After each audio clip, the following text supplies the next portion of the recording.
1984 versus Christianity.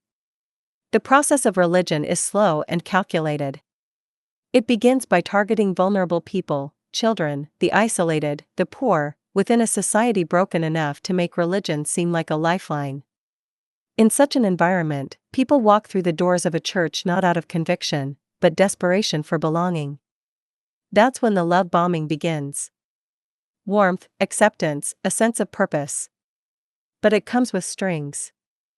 Once the bond is formed, conditions are introduced: say you love Jesus, show your devotion, start giving money. The affection becomes transactional, tied to obedience. It's a psychological breakdown that mirrors the arc of 1984.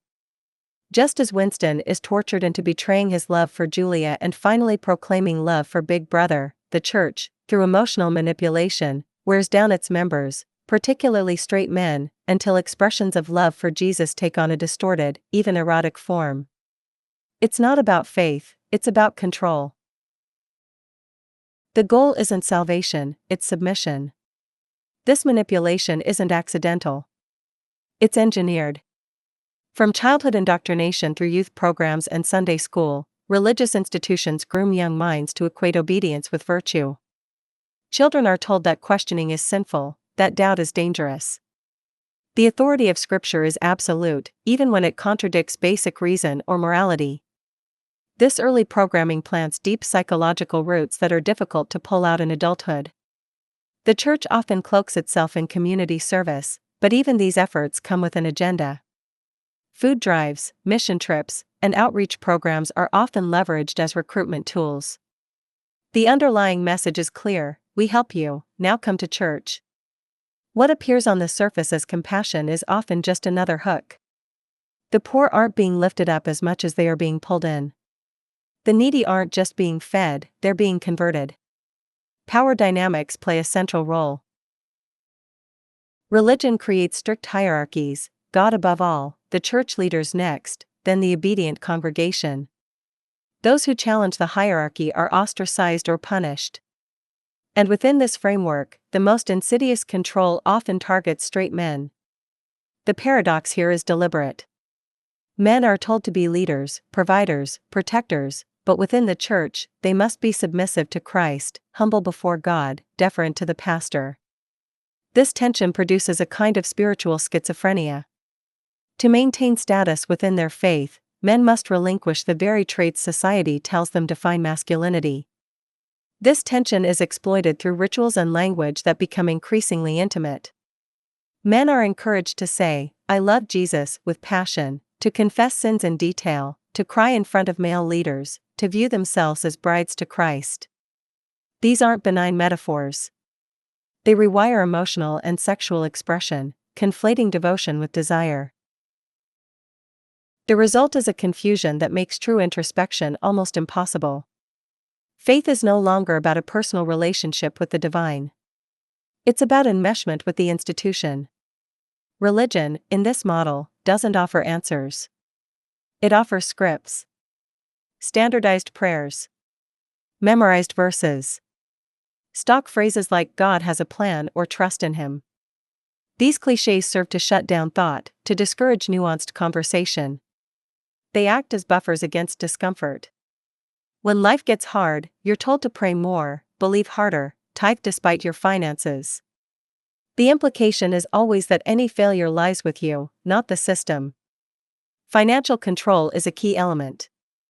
Tithing is framed as an act of devotion, but in reality, it's a form of coercion.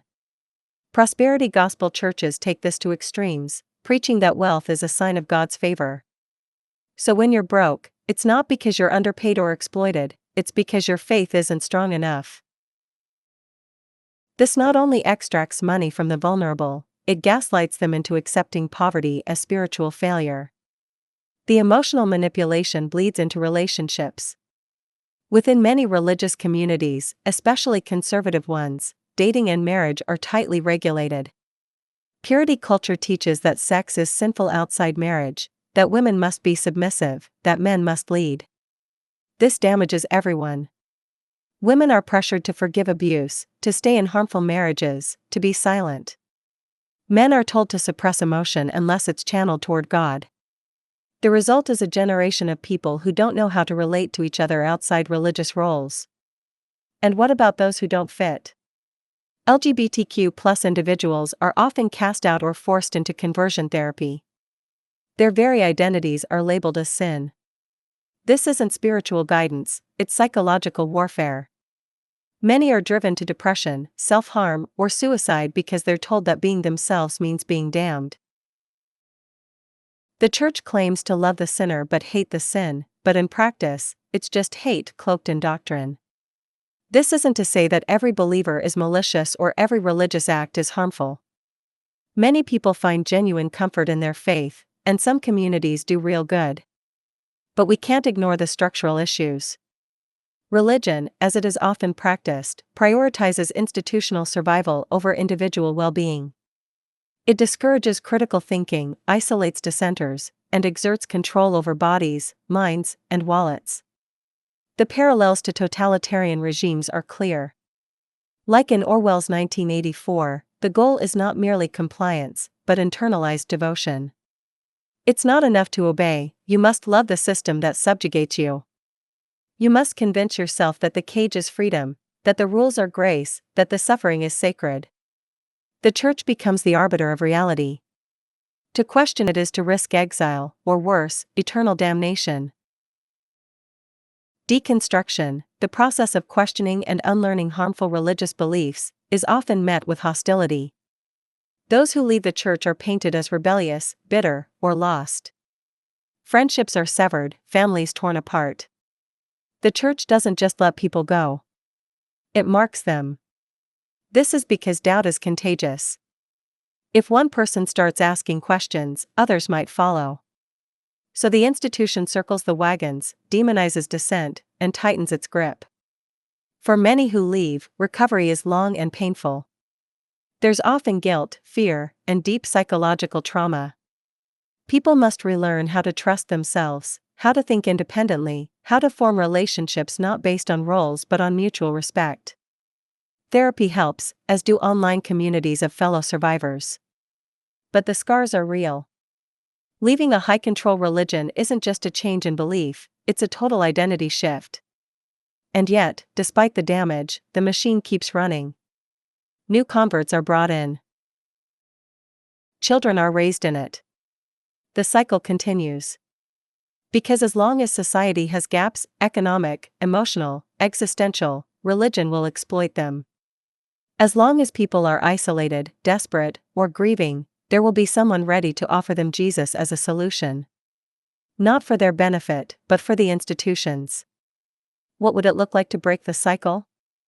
It starts with honesty. With teaching children how to think, not what to think.